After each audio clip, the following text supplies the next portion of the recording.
Hai, selamat datang di channel Alur Cerita Film Cinemazy Recap. Pada episode kali ini, Mimin akan membawakan sebuah film yang menceritakan tentang usaha seorang manusia biasa melawan takdirnya. Film ini berjudul A Writer's Odyssey yang rilis pada tahun 2021. Film ini disutradarai oleh Lu Yang, dibintangi oleh Lee Jia-yin, Yang Mi, Dong Zijian, dan masih banyak lagi. Tidak usah berlama-lama lagi, langsung saja kita masuk ke dalam alur cerita film A Writer's Odyssey. Semangka.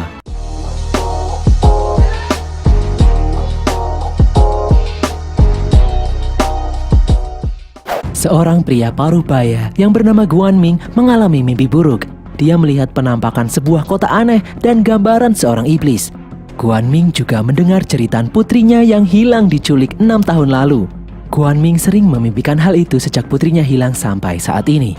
Semakin lama, penampakan kota aneh dan sosok iblis yang ada di mimpinya semakin jelas. Guan Ming terbangun di tebing di pinggir jalan. Dia menunggu sesuatu. Sesaat kemudian, dari kejauhan, dia melihat mobil pickup melintas. Dia telah menunggu mobil tersebut. Guan Ming melempari mobil itu dengan batu. Guan Ming memiliki kemampuan melempar yang lebih dari manusia biasa. Alhasil, mobil pick-up itu kehilangan keseimbangan dan menabrak tebing. Guan Ming kemudian mendekati mobil tersebut dan memukuli sopir mobil itu. Guan Ming sudah mengincar mereka sejak lama. Mereka adalah komplotan penculik anak. Guan Ming memperlihatkan foto anaknya yang bernama Juzi pada sang sopir. Guan Ming menginterogasi sopir pick-up itu, namun tidak ada jawaban. Dari belakang, Guan Ming dipukul oleh rekan si sopir. Saat Guan Ming tidak sadarkan diri, mereka berdua pun kabur. Guan Ming lalu memeriksa isi kontainer mobil tersebut. Ternyata benar, mobil itu membawa beberapa anak kecil yang diculik. Guan Ming memeriksa siapa tahu ada anaknya di sana, namun sia-sia, dia tidak menemukannya. Beberapa saat kemudian, polisi datang. Para polisi mengira Guan Ming adalah salah satu komplotan penculik anak. Dia pun diamankan dan dibawa ke kota. Di perjalanan, Guan Ming kembali bermimpi tentang anaknya. Namun tiba-tiba gambaran itu berubah menjadi penampakan sebuah kota aneh di atas awan dan anaknya yang terikat oleh sesuatu. Sesampainya di kota, saat ada kesempatan, Guan Ming mencoba melarikan diri. Di ujung jalan, Guan Ming melihat seorang wanita yang menyuruhnya masuk ke dalam mobilnya.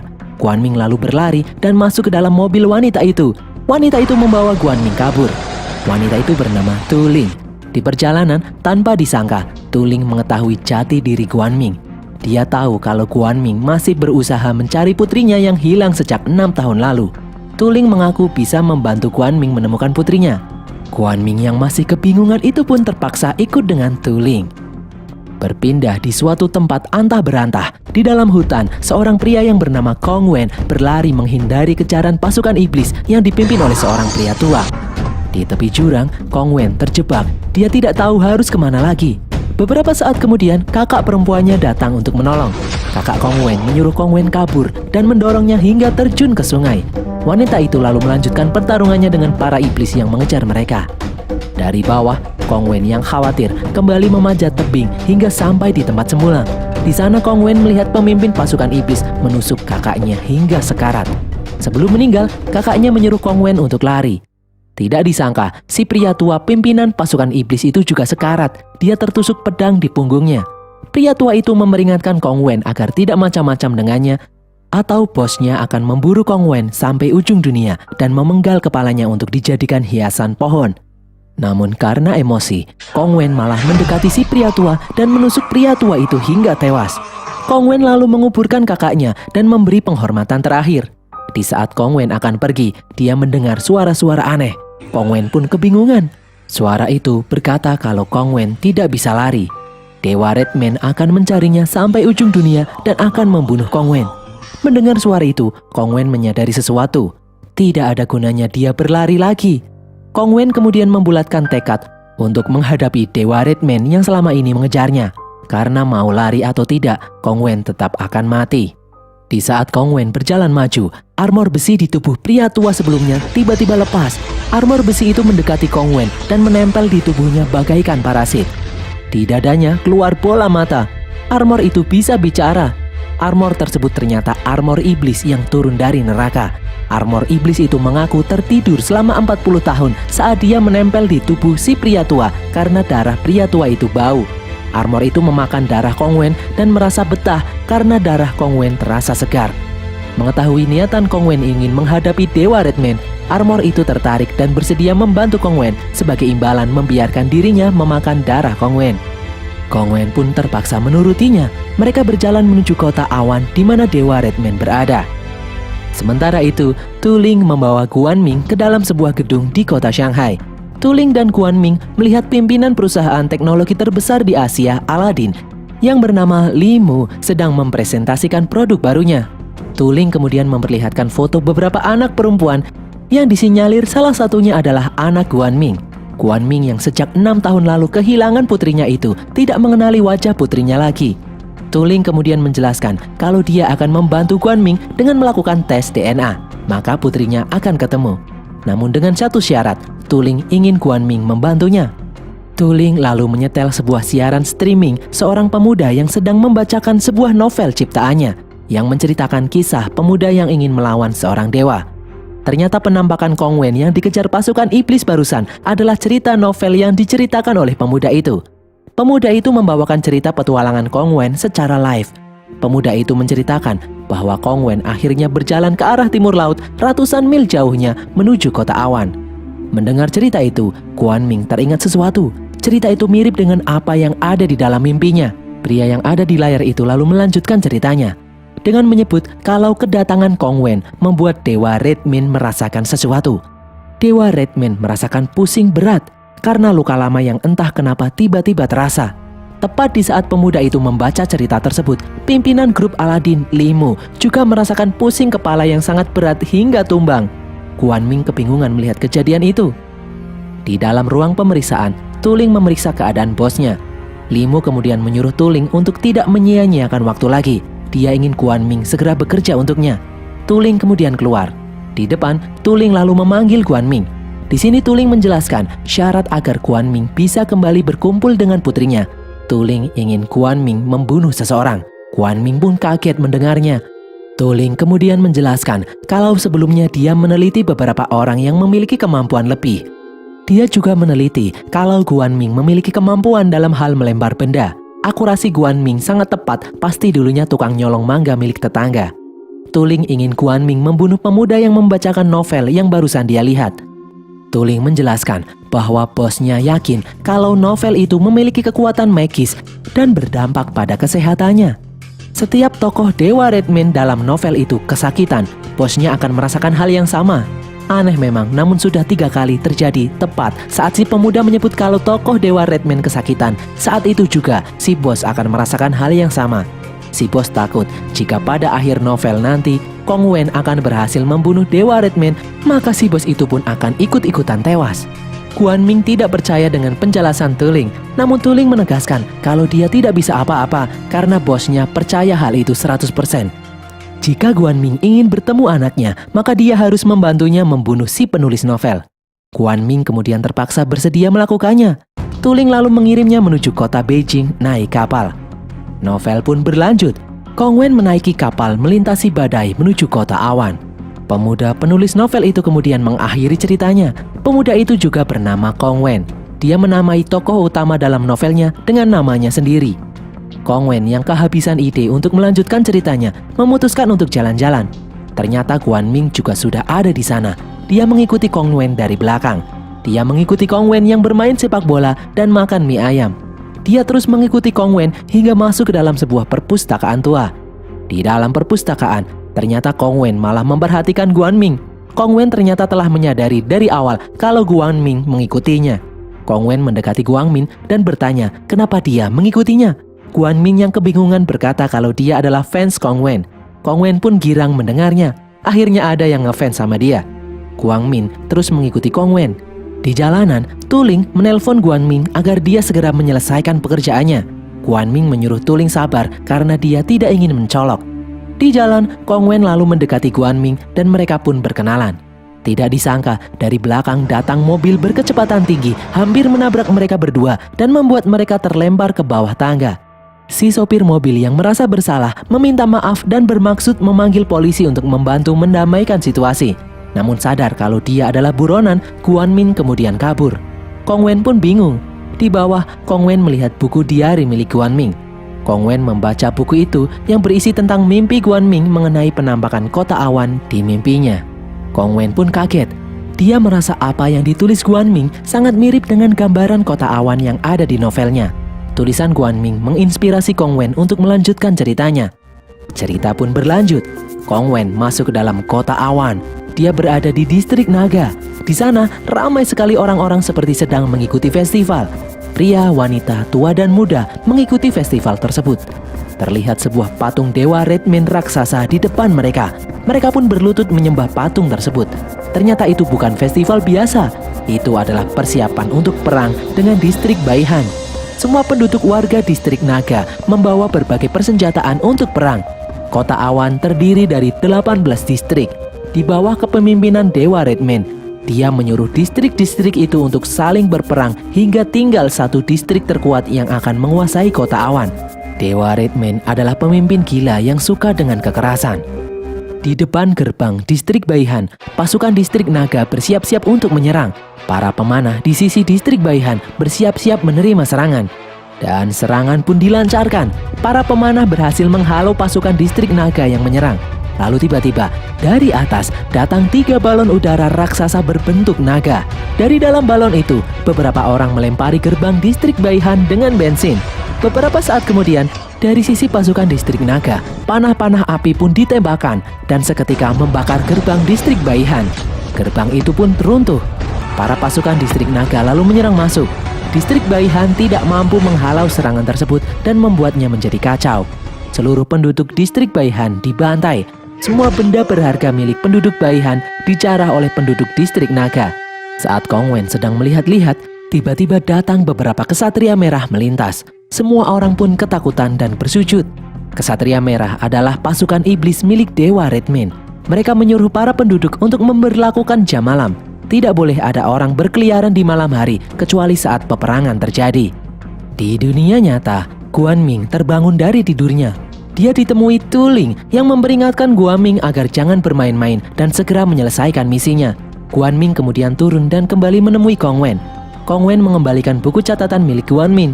Kong Wen berterima kasih. Berkat catatan milik Guanming itu, dia bisa melanjutkan ceritanya. Kong Wen menyebut kalau akhir-akhir ini dia kesulitan melanjutkan ceritanya karena tidak ada ide. Kong Wen bingung bagaimana bisa catatan Guanming sangat cocok dengan cerita yang sedang dia bawakan. Guanming malah marah. Dia menjawab kalau dia tidak tahu. Di beberapa kesempatan, Guanming mencoba untuk membunuh Kong Wen, namun urung dia lakukan. Di momen ini, Kong Wen bercerita kalau dia sudah 6 tahun menulis novel dan sampai sekarang masih belum sukses juga. Karena kegiatan menulis itu, Kong Wen sampai kehilangan pekerjaan dan orang-orang yang dia cintai. Mendengar itu, Guanming menasehati Kong Wen untuk menyerah saja. Karena sia-sia, 6 tahun tidak mendapat apa-apa.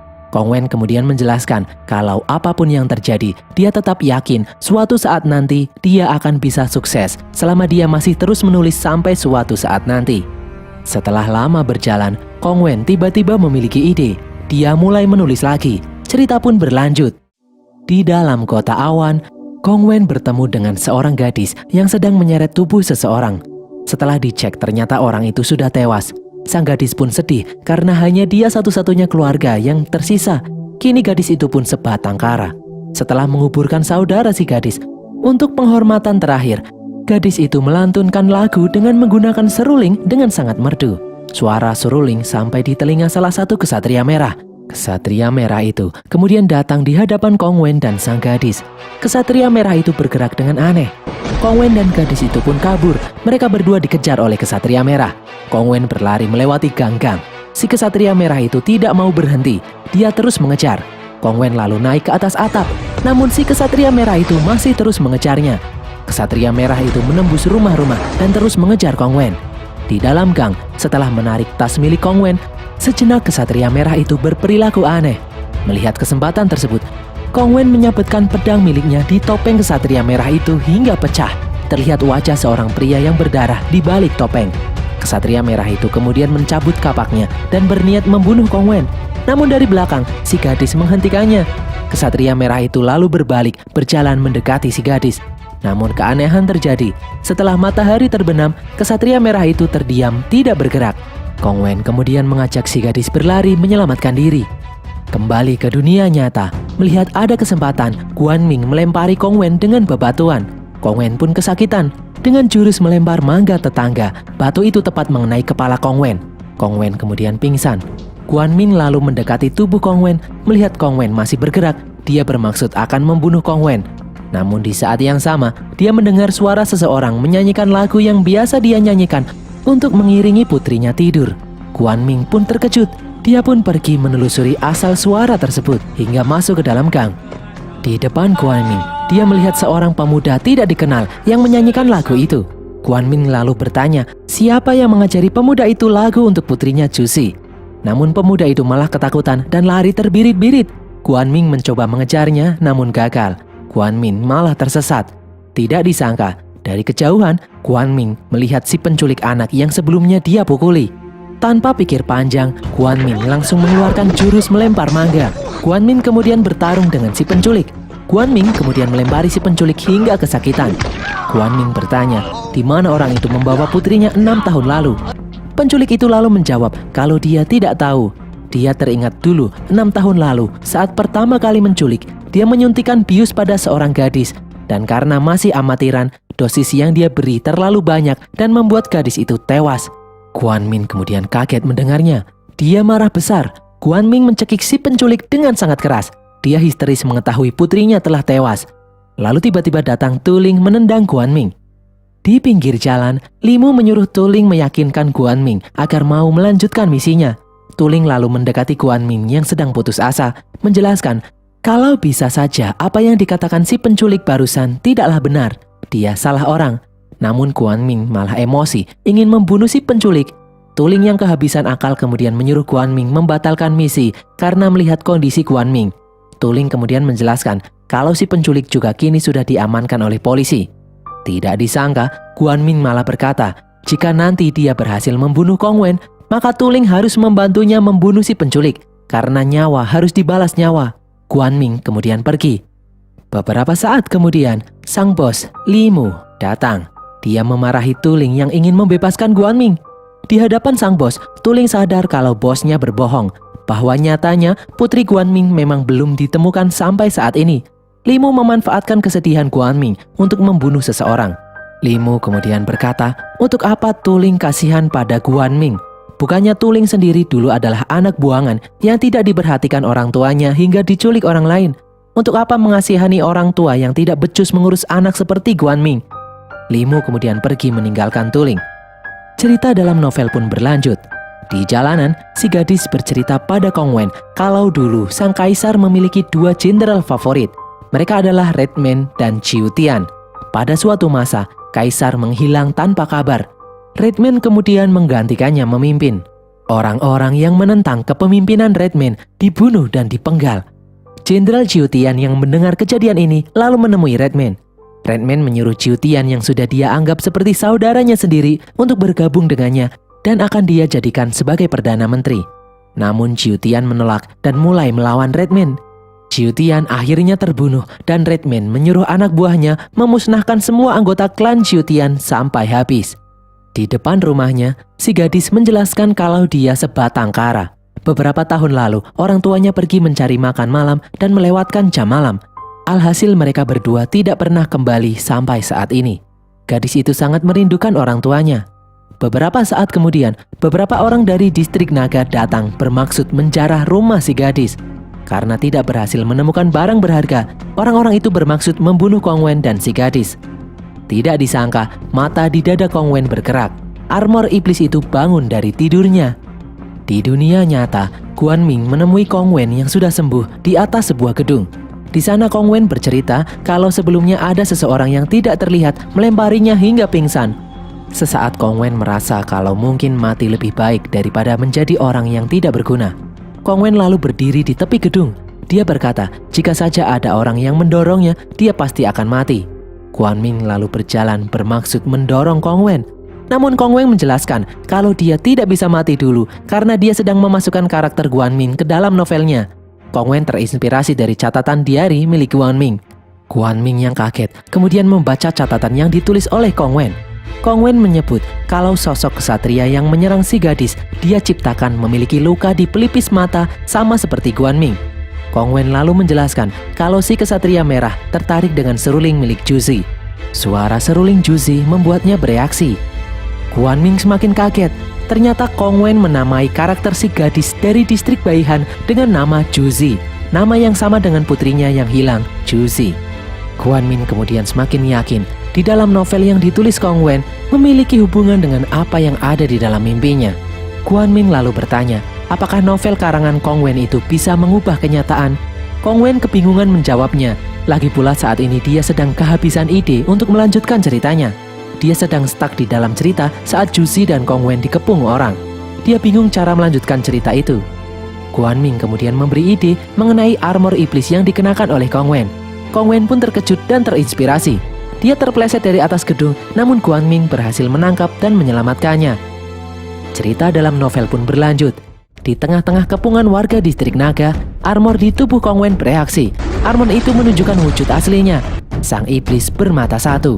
Iblis itu maju menebas semua pasukan distrik Naga satu persatu. Tanpa ampun, iblis itu mengamuk membunuh mereka.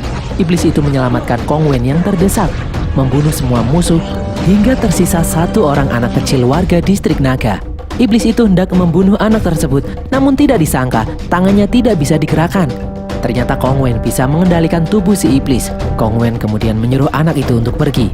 Tidak disangka, tubuh si iblis bisa digerakkan sesuai kehendak Kong Wen. Karena iblis itu terlalu banyak memakan darah Kong Wen, maka konsekuensinya Kong Wen bisa memerintahkan iblis itu sesuai keinginannya. Iblis itu kemudian menangis. Dia tidak menyangka kalau seorang manusia biasa bisa memerintahkannya sesuka hati. Kong Wen lalu menyuruh iblis itu kembali menempel di tubuhnya.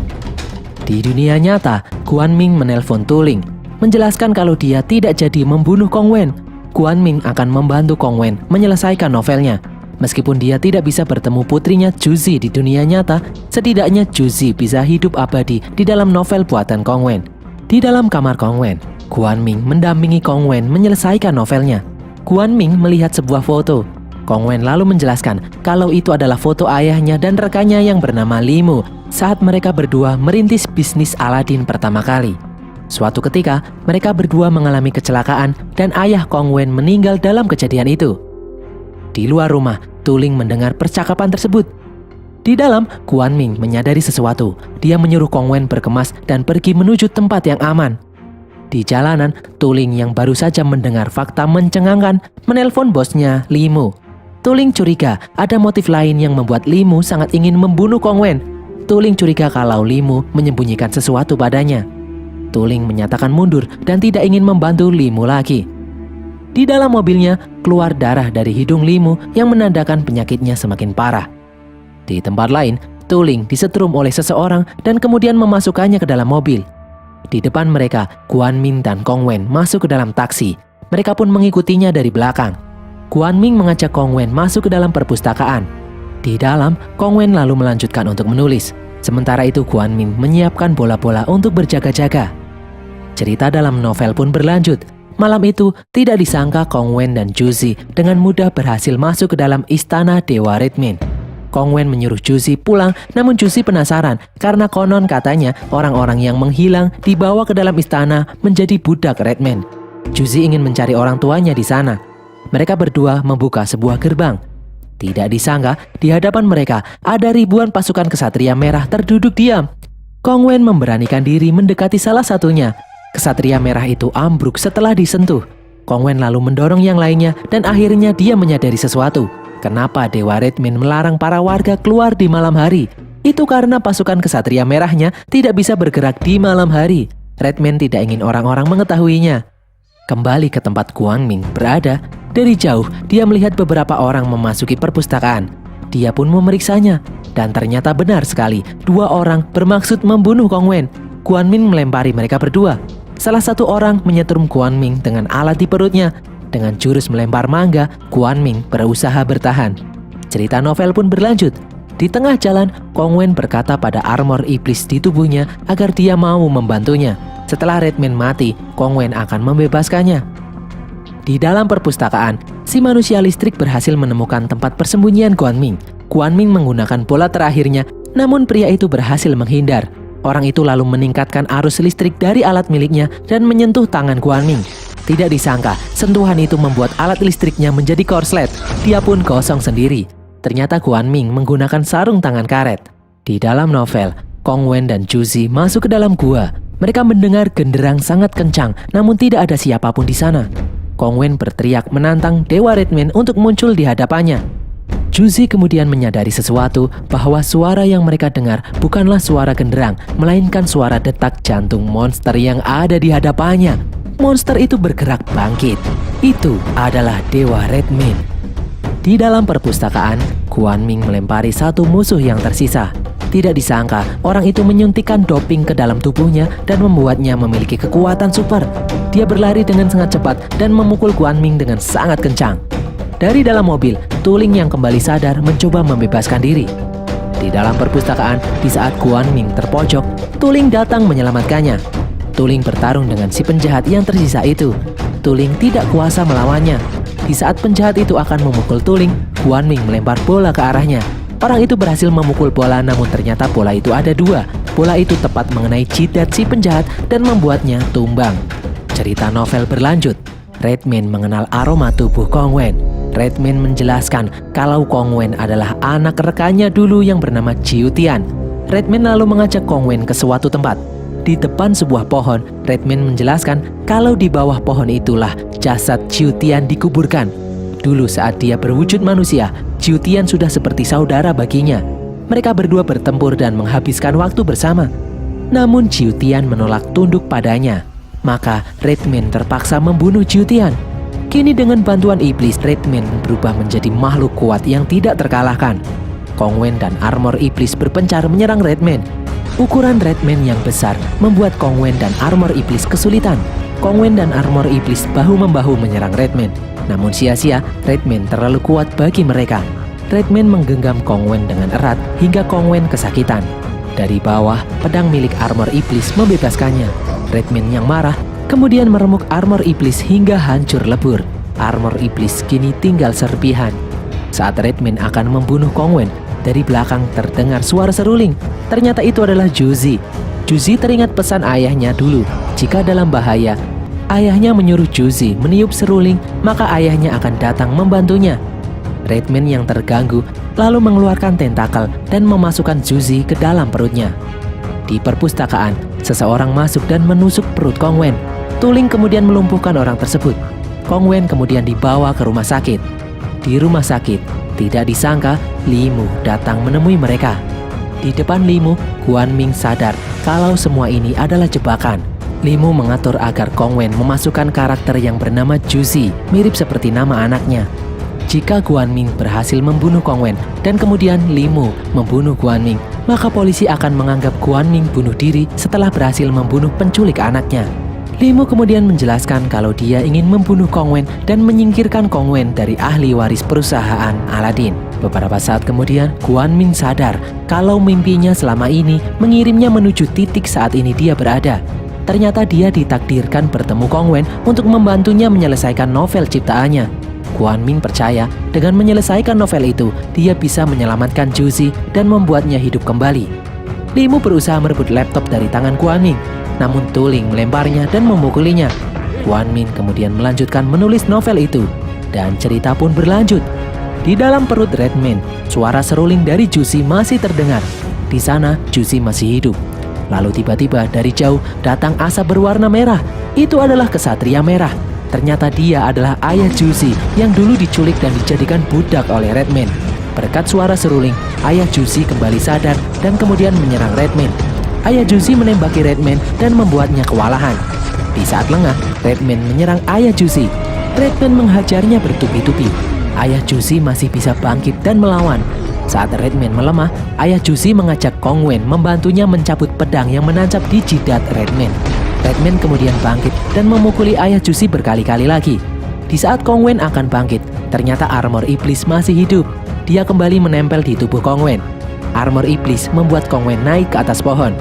Dari jauh, tidak disangka ayah Juzi masih bisa bertahan dari serangan Redman. Dia kemudian memancing Redman menuju pohon. Dari atas pohon, muncul Kong Wen meraih pedang di jidat Redman. Ternyata itu adalah pedang milik ayah Kong Wen, Jiu Tian. Dari bawah, ayah Juzi membantu menyerang Redman. Di atas, keluar tentakel di jidat Redman menghentikan Kong Wen mencabut pedang di jidatnya. Dengan bantuan ayah Juzi, Kong Wen berhasil menebas Redman dan mengalahkannya. Juzi pun berhasil diselamatkan. Di rumah sakit, Kong Wen ternyata berhasil selamat. Dari balik jendela, Guan Ming melihat sesuatu. Dia pun berlari keluar. Di depan rumah sakit, Guan Ming melihat pemuda yang sebelumnya menyanyikan lagu Juzi dengan seorang gadis di sampingnya. Dari belakang, Guan Ming mengenal gadis itu. Sambil menangis, Guan Ming lalu menyanyikan lagu untuk putrinya Juzi. Gadis yang ada di depannya pun menoleh. Itu adalah Juzi. Guan Ming berhasil menghidupkan Juzi kembali. Kini dia bisa berkumpul kembali dengan putrinya tersebut. Guan Ming berjanji tidak akan meninggalkan putrinya sendirian lagi. Dan berakhirlah alur cerita film A Writer's Odyssey ini guys. Semoga kalian terhibur. Seperti biasa jangan lupa follow semua media sosial kami. Tulis kritik dan saran kalian di kolom komentar dan sampai jumpa di konten kami berikutnya. Bye!